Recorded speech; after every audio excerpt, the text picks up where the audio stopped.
Alors, vu le contexte de cette intervention entre vous, il était là. C'était pour vous dissuader ou pour vous empêcher de tenir ce meeting? C'était pour nous dissuader. Bon, je ne suis pas certain qu'il pouvait nous empêcher. Certes, notre groupe n'était pas un groupe important, mais la preuve a été donnée que la masse qui est venue après a fait sauter son verrou. Mais il essayait de nous dissuader de nous parler. De vous dissuader. Ouais. Moi, je dirais vous empêcher et même de réprimer. Je vais continuer. Monsieur Fall, vous avez suivi 2 parties civiles qui ont passé ici victimes, qui ont déclaré ceci, que lorsque les leaders politiques et eux, les manifestants de façon générale, ont rencontré au niveau de la Fondis le colonel Moussa Tchekboro Kamara, il a proféré des menaces. Je les cite. Vous tenez à accéder au stade. Si vous y allez, vous allez en tirer toutes les conséquences. Après de tels propos, tenus par un officier supérieur, qui avait le 28 septembre, sous son contrôle, sous sa direction, sous son commandement, des forces de sécurité, armées pour certains.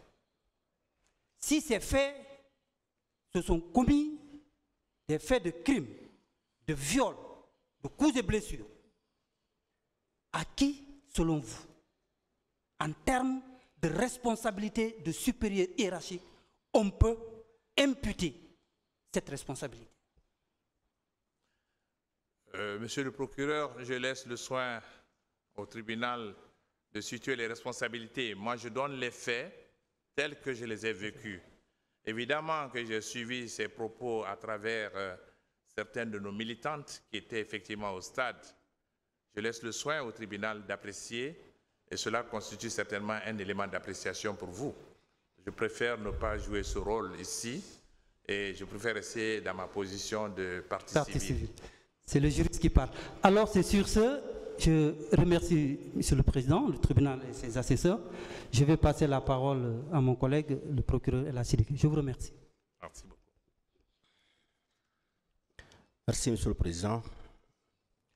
Honorables assesseurs. Monsieur Fall, à la suite de mes collègues, je voulais vous dire merci. Vous êtes un diplomate chevronné, reconnu sur le plan international, et malgré votre calendrier très chargé, vous avez accepté de venir donner votre part de vérité. On ne peut que se réjouir et vous dire merci. Et sans risque de se tromper, et à l'image de M. Bahouri, je vais dire que vous êtes des valeurs de ce pays. Question maintenant. Merci bien. Alors, par rapport aux questions, votre rencontre devrait avoir lieu, je vais parler du meeting, ça devrait se faire à l'esplanade du stade ou bien dans l'enceinte du stade. Initialement, nous voulions organiser notre meeting à l'intérieur du stade à cause de ses capacités. Nous en avons fait la demande.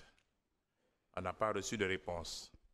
Et donc, raisonnablement, on a compris qu'on ne nous donnait pas l'autorisation de le faire à l'intérieur du stade. Nous avons saisi la commune de Dixine par une lettre officielle.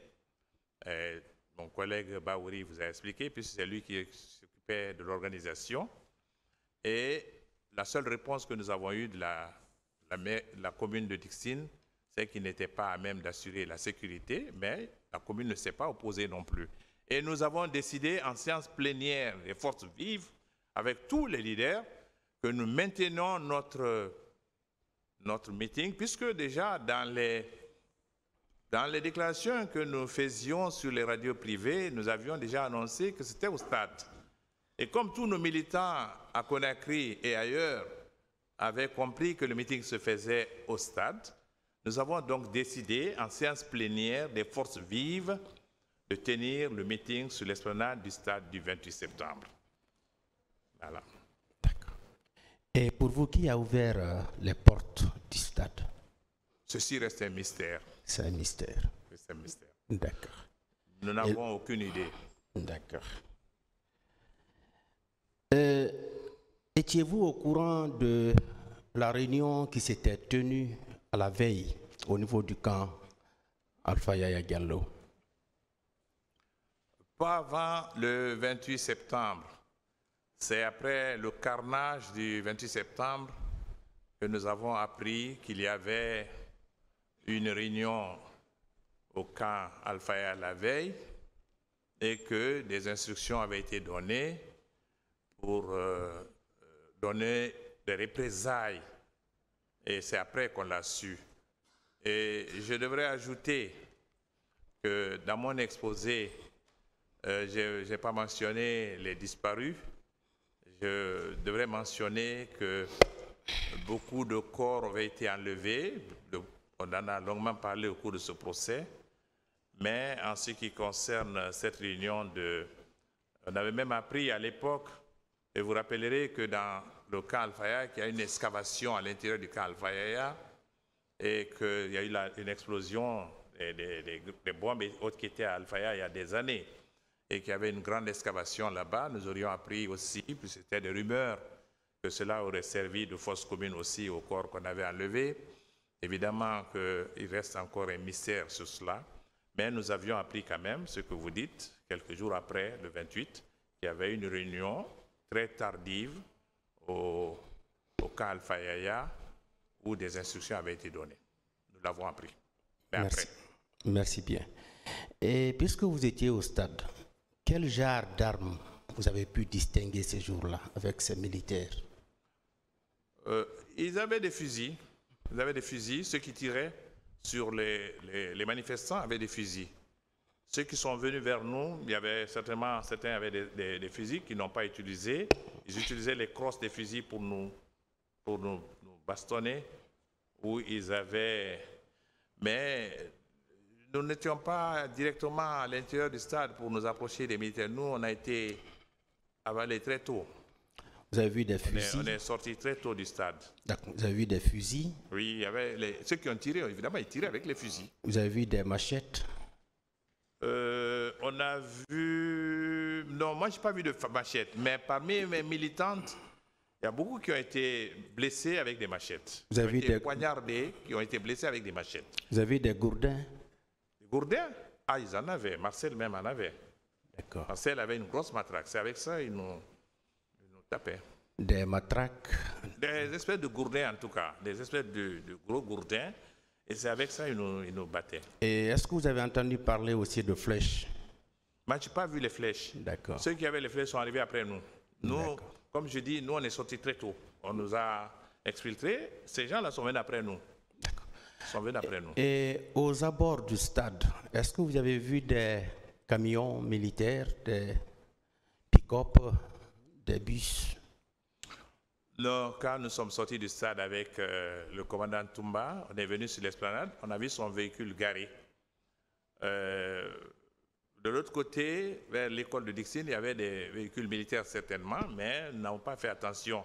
Nous étions dans une telle... On était harcelés, monsieur le procureur. On n'avait pas le temps de regarder tout ça. On avait affaire à ceux qui étaient autour de nous, nos assaillants, qui continuaient à nous taper dessus. Donc, je n'ai pas remarqué ça. Non. Et puisque Marcel était proche de vous, comment il portait son béret? Il avait un béret rouge. Comment il le portait? Bon, vous ne vous rappelez pas. En tout cas, il portait le béret rouge. Ça, je sais, il portait un béret rouge. Il avait une vareuse verte et il portait un béret rouge. D'accord.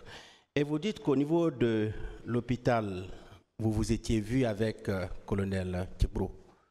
Et vous l'avez même tiré pour qu'il puisse voir une des victimes qui y était admise, n'est-ce pas? C'est la clinique Ambroise Paré, 2 ou 3 jours après. Quel était son état d'âme? Qu'est-ce que vous avez remarqué en lui lorsque vous lui avez montré cette victime-là? Il n'a pas fait d'observation, mais je l'ai tiré, je lui ai dit viens. Il a Le colonel Tchebourou et moi, on a toujours eu des relations très fraternelles. Il m'a toujours appelé grand frère, même après le 28 septembre. On a travaillé ensemble à la présidence ici. Quand j'étais secrétaire général de la présidence, il travaillait déjà avec le président Alpha Condé. Et quand je l'ai appelé à la clinique, je lui ai dit, viens voir. Il m'a suivi, je lui ai montré la victime, mais il n'a pas fait d'observation. D'accord.